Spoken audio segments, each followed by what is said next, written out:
From the world headquarters of Fox News, it's The Kelly File with Megyn Kelly. Well, just when things were looking not so great for the White House, a new round of bad news today for President Obama and Obamacare. The new CBS News survey finds just 37% of the country approves of the job the president is doing, down 9 points since the launch of Obamacare and the worst approval numbers ever recorded by CBS for this president. His health care law is doing even worse. 31%, about 3 in 10 Americans approve of the health care law, down 12 points since last month's botched rollout, and again, the worst numbers on record. Now, plunging public opinion is reportedly poisoning the president's relationship with congressional Democrats. The D.C. website The Hill saying lawmakers in a White House meeting, this is all chiefs of staff getting together on Capitol Hill, they were, quote, seething with anger over Obamacare. And one unnamed Democratic chief of staff is quoted as saying, quote, this either gets fixed or this could be the demise of the Democratic Party.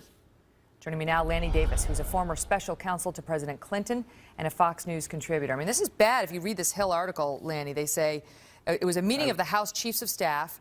They say the president's relationship with congressional Democrats has worsened to an unprecedented low. The room was seething with anger over the immense damage being done to the Democratic Party, saying he's more unpopular now than George W. Bush was, and this is the worst they've ever seen it. What should he do?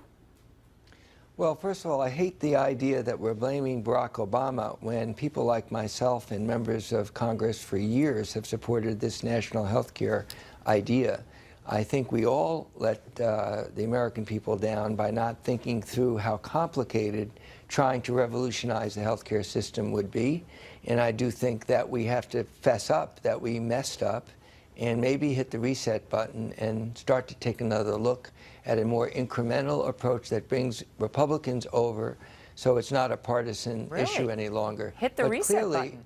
Look, I think the reset button has to happen when you're facing a system that isn't working and a political party that I happen to still support. I voted for Barack Obama twice. I supported the Affordable Care Act.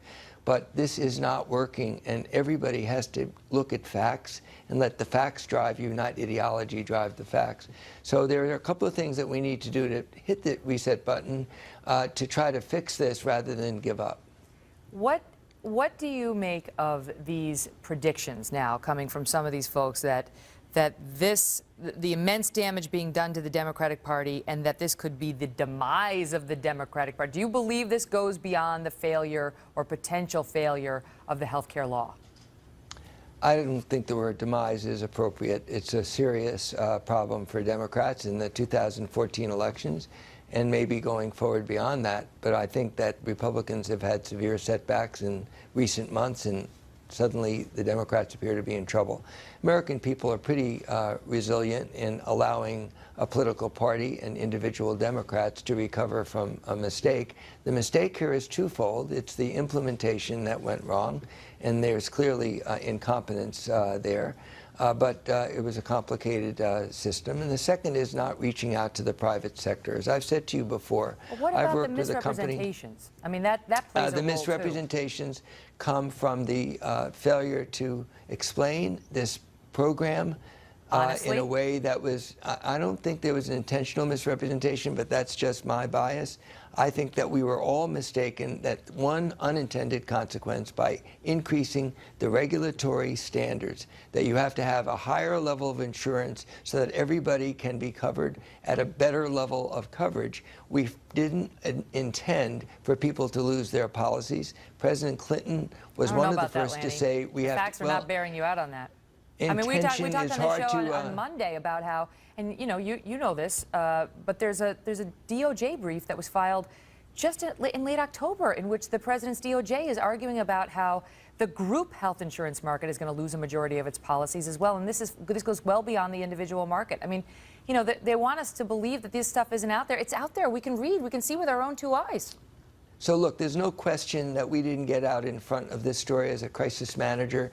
As soon as the first indication that this system was not going to work, how it wasn't tested ahead of time, President Obama should have held a press conference warned everyone the system wasn't going to work, warned people that they would lose their policies unless they upgraded and paid more, and regretted that he hadn't explained that better during the campaign. That's what's called getting out in front of a story. And I do think that all of us finger-pointing at President Obama really isn't fair. I was in favor of this act. I didn't see the unintended consequences coming. He's the chief executive. You know, Look, the law is called Obamacare, a term he endorsed.